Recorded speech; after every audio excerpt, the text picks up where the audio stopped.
So just to give a brief description of Kriya, for those that are new to the path or may not have received the initiation, we can describe it in just briefly like this. Kriya is a technique of using the breath, using the concentrated attention or mind, and using the life energy in the body to awaken higher states of consciousness. Remember those words I quoted a few minutes ago from the Gita? When the yogi, like a tortoise, withdrawing its limbs, can fully retire his senses from the objects of perception, then his wisdom manifests steadiness.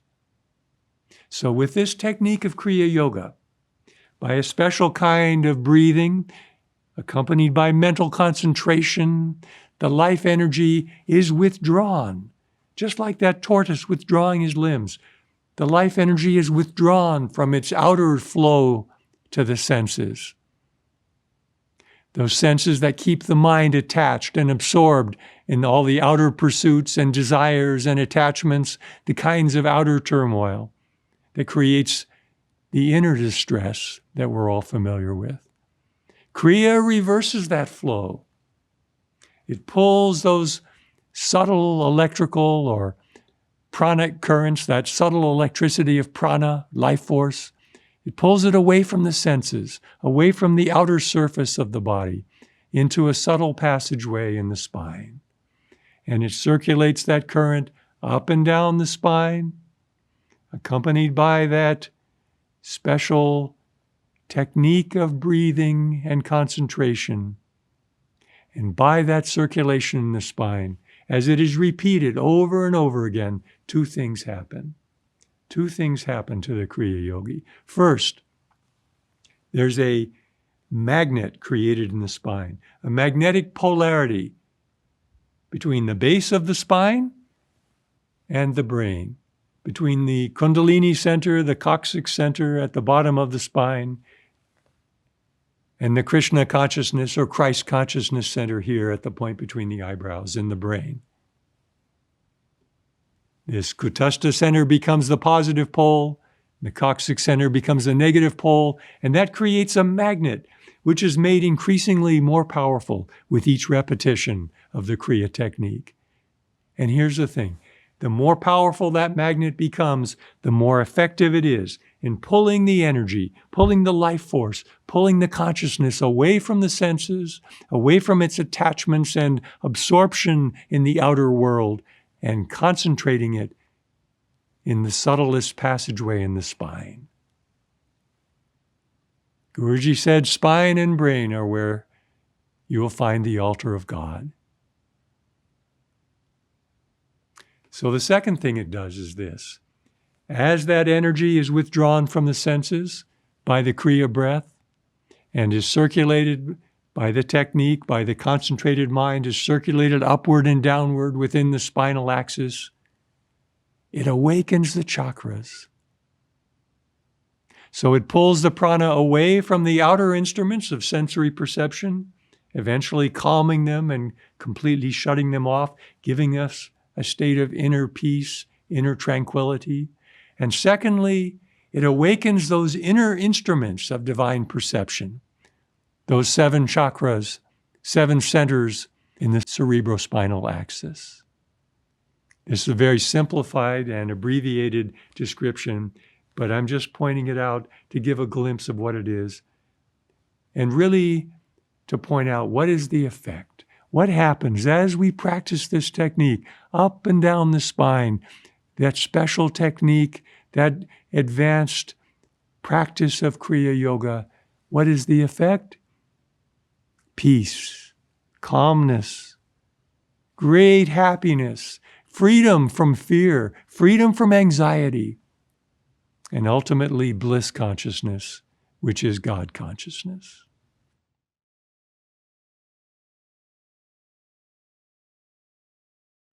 Guruji told us another story, this one in India. He said there was a man that he knew in Calcutta who had a terrible temper, always losing his temper.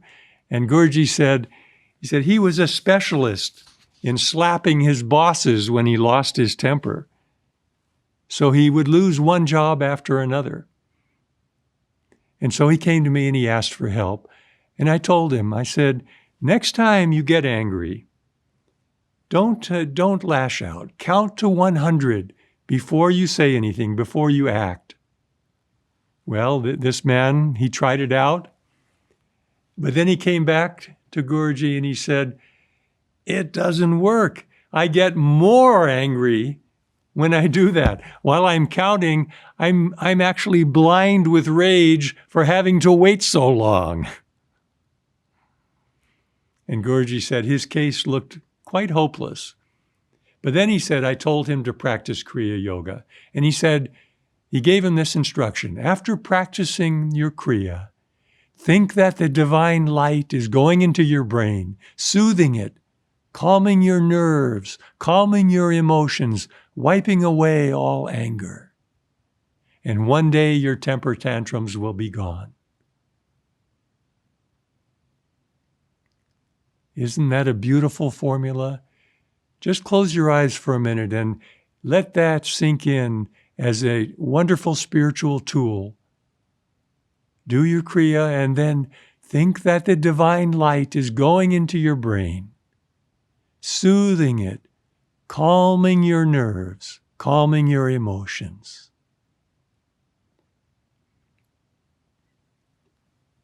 And Guruji said, not long after he had given that suggestion to this gentleman, he said, he came back to me and he said, I am free from the habit of anger. I'm so thankful to you. Guruji was very practical and he said, I decided to give him a test. And so I arranged for some boys to pick a quarrel with him. And I hid myself in the park along the route where he used to pass by regularly so I could observe him. You know, such a spiritual scientist, he wasn't taking anyone's word for it so that he could observe it. The boys, he said, tried again and again to goad him into a fight, but he wouldn't respond. He kept his calmness.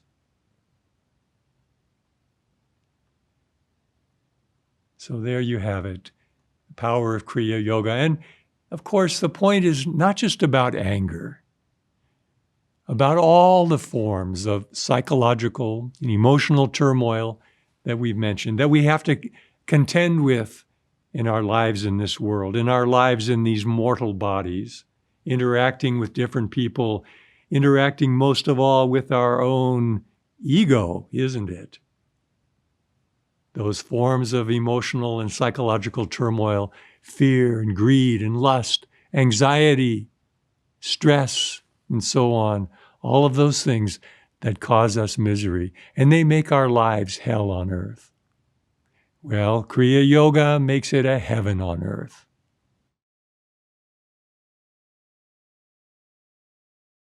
How does Kriya Yoga help to calm the inner and outer turmoil, to rise above stress and anxiety? Never forget, the answer to that question can't really be fully explained in words, in theoretical descriptions or metaphors. It has to be experienced. The answer to that question of being victorious over the inner and outer turmoil, it comes in the actual feeling of those vibratory currents circulating within the spinal column, within the sushumna, drawing our consciousness within to the feet of the omnipresent living God.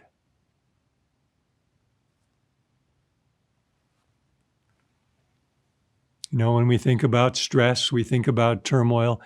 It's true, we can get some peace of mind, some inner calmness, some stability by practicing affirmations, by practicing mental control, perhaps, by visualizations and so on. These are good, these are helpful. But all of these mental and psychological methods, they are like droplets of water compared to the mighty river of spiritual consciousness, of spiritual peace, of spiritual joy that we can immerse ourselves in through the Kriya technique. Never forget that. Never take for granted the great blessing, the great power of that technique.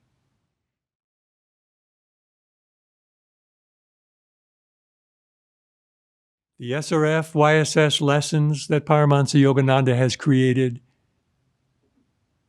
these contain the most clear, the most complete and understandable and applicable description and method of learning and practicing Kriya Yoga.